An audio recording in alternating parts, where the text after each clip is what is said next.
बच्चे ने चाकू पकड़ लिया है तो चाकू अगर यूं ही छीनने की कोशिश की है तो बच्चों की उंगलियां कट गई हैं। उबलते हुए पानी में चेहरा नजर नहीं आता। रोष और आक्रोश में सच्चाई दब जाती है। कहा किसी कवि ने कि फलदार ही के दरख्त में होती है पत्थरों की चोट, न हो जिसको यह हौसला वो बेसमर रहे। या अख्तरुल ईमान।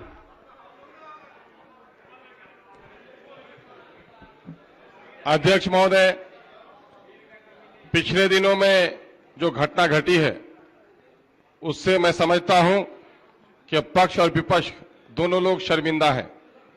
और सिर्फ हम ही सदन के लोग शर्मिंदा नहीं हैं। हम आसन की इज्जत करना, आसन के आदेश का पालन करना हमारा परम दायित्व है। लेकिन मैं समझता हूं कि सदन किससे है? आदमी उसी वक्त आदमी है जब उसके शरीर में आत्मा है, और आत्मा निकल जाए तो वह लाश है, फिर इंसान नहीं है।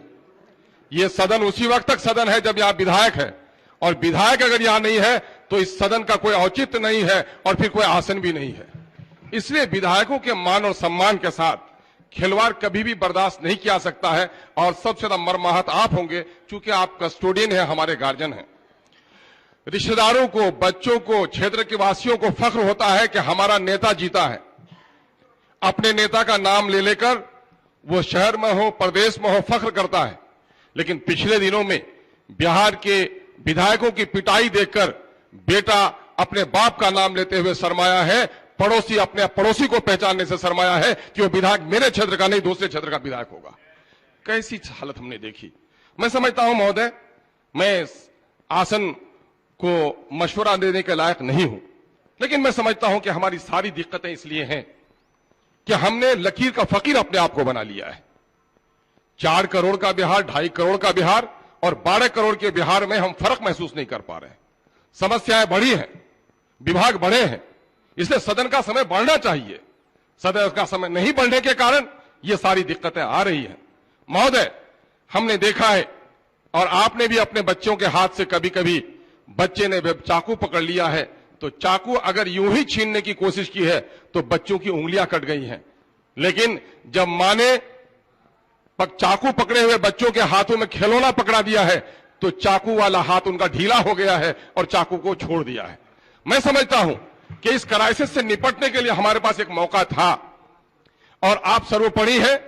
आप कह सकते थे कि ठीक है, सदन को 2 दिन के लिए, 3 दिन के लिए उबलते हुए पानी में चेहरा नजर नहीं आता। रोष और आक्रोश में सच्चाई दब जाती है। अगर आपने समय दे दिया होता, समय बढ़ा दिया होता, तो शायद ये स्थिति पैदा नहीं हो सकती थी। मैं मशवरे के तौर पर कह रहा हूं। लेकिन मैं कहूंगा आखिर में कि इस बात को लेकर बहुत दिनों तक प्रेम किसी से कितना भी हो, हम मुर्दे को अपने घर में नहीं रख सकते, उसको दफनाने ही में भलाई हमारी है। तो उसको दफनाने का उपाय होना चाहिए। चूंकि सत्ता पक्ष में जो लोग होते हैं, कहा किसी कवि ने कि फलदार ही के दरख्त में होती है पत्थरों की चोट, न हो जिसको यह हौसला वो बेसमर रहे, यानी फल नहीं आएगा। जिनके गोद में बच्चे होते हैं उस महिला का आंचल गंदा होता है, जो निसंतान होती है उसके गोद को कोई गंदा नहीं करता। सत्ता पक्ष को चाहिए अपना बड़ा उदार दिल करे। और मैं विपक्ष के लोगों को भी कहूंगा कि माफ करना बड़प्पन है, और गलती को माफ कर देना दूसरों के, यह भी बहुत बड़ा अजीम कारनामा है। तो हम इन लोगों को मिटाएं। लेकिन एक बात आखिर में कह के जाऊंगा कि वक्त सबसे बड़ा मुंसफ हुआ करता है। अगर हमने पुलिस के उन बिगड़े हुए अफसरों की खैरियत नहीं ली, यकीनन कभी आपने नहीं कहा होगा कि विधायक को पीटो। मैं सरकार को भी नहीं कहूंगा कि सरकार का कोई मंत्री कहेगा कि विधायक को पीटो, नहीं। वो कहा जाता हां कहा तो हुलकूम पकड़ लिया। थोड़ा सा उनको कहा कि क्राइसिस को मेंटेन करो, मार्शल को मदद करो, तो मार्शल को मदद करने के बजाय जो पुलिस और नेता के दरमियान में दुश्मनी है, पुलिस ने इसको मौका माना। महोदय, महिला के साथ जो कुछ हुआ है, तो मैं समझता हूं वो खेद का विषय है। पूरे सदन को खेद व्यक्त करना चाहिए। मैं समझता हूं कि पूरे सदन को खेद व्यक्त करना चाहिए और उस मुर्दे को दफना देना चाहिए, और हमारे सीनियर्स जो फैसला करें हम सबको सहमत होना चाहिए। आपका निर्णय आखिरी निर्णय होगा। अपने दिल के भरास को सब लोग मिटा लें। बहुत बहुत धन्यवाद।